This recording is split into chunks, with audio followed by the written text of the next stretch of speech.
भोजपुरी जगत के माने जाने super duper hit actor Khesari Lal Yadav भी पवन सिंह का पीछा छोड़ना नहीं चाहते, क्योंकि पवन सिंह जब भी कोई गाना रिलीज करते हैं खेसारी लाल भी अपना कुछ नया गाना लेके आते हैं। उनका पीछा छोड़ते नहीं, वो सोचते हैं कि वो अपना गाना हिट करके उनको पीछे छोड़ दें। तो हमेशा इन दोनों में टक्कर चलती रहती है।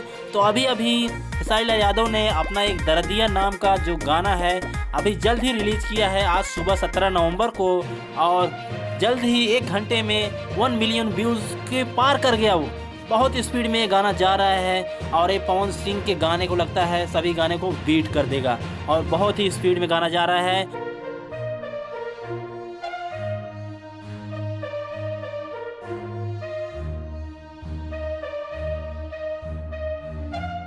हम आपको बताते चले कि खेसारी लाल यादव के साथ तनुश्री जो है भोजपुरी की एक्ट्रेस जो है, बहुत महान एक्ट्रेस हैं, बहुत अच्छी एक्टिंग करती हैं वो, उन्हीं के साथ ये गाना रिलीज़ किया है और वेव म्यूजिक चैनल पर चल रहा है और बहुत ही जल्द 1 घंटे के अंदर 1.5 मिलियन व्यू पार कर गया। तो बहुत स्पीड से ये गाना जा रहा है और ये लगता है पवन सिंह गाने को ये फेल करने वाला है।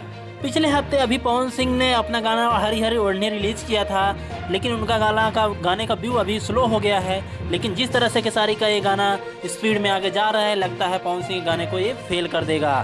तो देखते हैं, दोनों में कंपटीशन चालू है, कौन आगे जाता है, कौन किसके गाने को बीट करता है। तो जुड़े रहिए हमारे चैनल के साथ और अभी के अभी इस चैनल को लाइक शेयर और सब्सक्राइब कर लीजिए और जुड़े रहिए भोजपुरी सिनेमा स्टार के खबरों के साथ।